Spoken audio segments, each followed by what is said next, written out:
Oi, turmas do segundo ano. Estou trazendo aqui para vocês uma correção de atividade, certo? Que vocês fizeram, atividade número 6, que foi sobre o assunto de superbactérias e o mau uso de antibióticos. Então, eu estou trazendo aqui as respostas, tá? A correção das respostas e o percentual de acertos das pessoas que responderam essa atividade. Então, vamos lá. Na questão número 1 dizia assim: o que são superbactérias? Né? A gente viu num vídeo que eu passei para vocês do que são superbactérias, né? São bactérias que conseguem adquirir resistência, ou seja, ficarem mais fortes ao longo do tempo.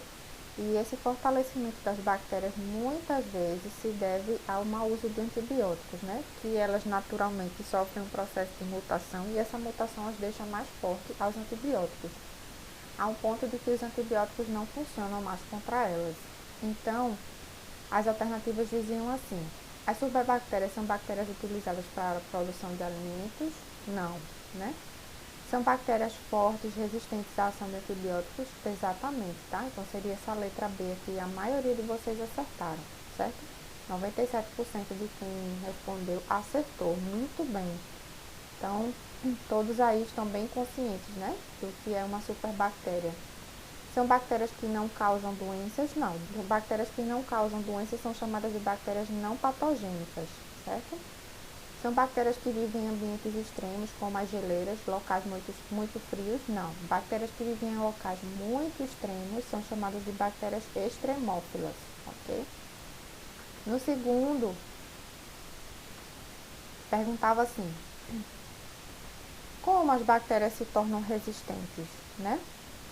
Já falei na questão anterior, né? Elas se tornam resistentes quando a gente usa antibióticos de maneira inadequada e elas sofrem esse processo de mutação, deixando elas mais fortes aos antibióticos. Então, as alternativas diziam assim: quando não lavamos bem as mãos antes das refeições? Não, muito pelo contrário. Quando a gente lava as mãos antes das refeições, a gente está combatendo as bactérias, né? Isso é uma medida profilática.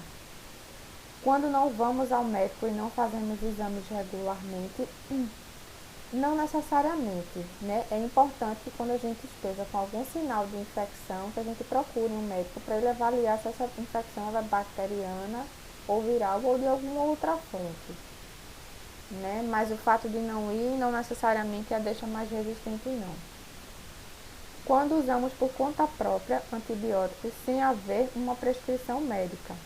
Esquecer de tomar o remédio na hora correta. Tudo isso faz com que as bactérias que sofreram mutação e são mais resistentes sobrevivam e se multipliquem, fazendo com que a doença fique mais forte. Exatamente isso, tá? A resposta era a letra C.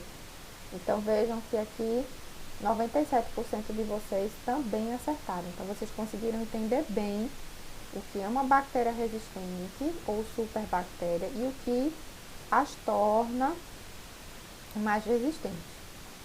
Na terceira dizia assim: qual das alternativas abaixo não é um problema causado pelas superbactérias, né? Então a gente tem aqui listado vários problemas causados pelas superbactérias e um deles não é. Cura mais rápida do paciente doente e não haver mais necessidade de usar antibiótico, muito pelo contrário, né? O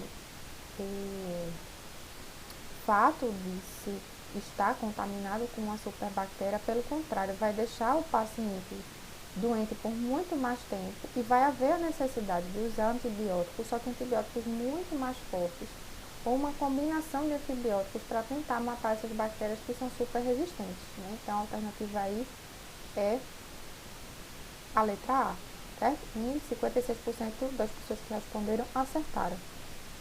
Na letra B tem diminuição dos tipos de antibióticos que podem ser usados para o tratamento. Exatamente, quanto mais bactéria resistente a gente tem, diminui a possibilidade de antibióticos que a gente pode utilizar, né? A oferta fica cada vez menor e isso é ruim.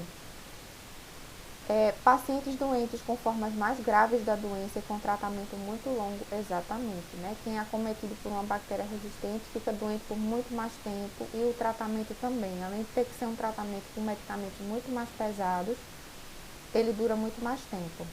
Gastos maiores em pesquisa para a descoberta de novos antibióticos e antibióticos mais fortes, exato. Então, isso é um desafio para a indústria farmacêutica hoje em dia, porque o número de bactérias resistentes vem aumentando. O que a gente tem de antibiótico hoje em dia no mercado não está funcionando mais para muitas dessas bactérias, e aí aumenta os gastos com pesquisa para tentar descobrir novos antibióticos. E a última questão, que dizia assim: qual das medidas abaixo não deve ser feita para se evitar as superbactérias? Então, tem 3 medidas aqui que a gente precisa fazer para evitar as superbactérias e uma que não deve ser feita. Quando doente, ser avaliado por um médico e só tomar antibiótico orientado por ele, sim, isso deve ser feito para evitar as superbactérias, porque muitas vezes a gente usa antibiótico a nossa livre escolha, às vezes vai na farmácia e pede ao farmacêutico para orientar um antibiótico, né?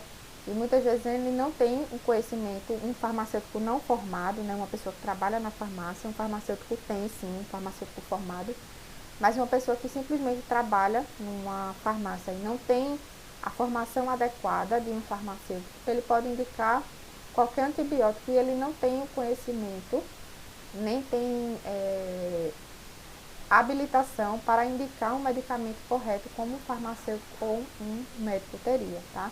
Então, sempre a orientação de antibiótico deve ser passada por um médico. Lavar as mãos antes das refeições, ao sair do banheiro ou quando chegar em casa da rua, sim, é super necessário que a gente crie o hábito de lavar as mãos com muita frequência, principalmente ao chegar da rua, ao sair do banheiro e antes das refeições, é fundamental, porque caso as nossas mãos estejam contaminadas com alguma bactéria, o ato de higienizar as mãos vai fazer com que a gente mate essas bactérias e que não as leve para o rosto, certo? E aí podendo se infectar. Tomar o antibiótico corretamente durante o tempo recomendado pelo médico e nos horários corretos, exato, isso é fundamental para a gente não promover o surgimento de novas bactérias resistentes. Que a gente procure um médico quando tiver uma infecção. Ele oriente o melhor antibiótico, que é o adequado para aquela infecção.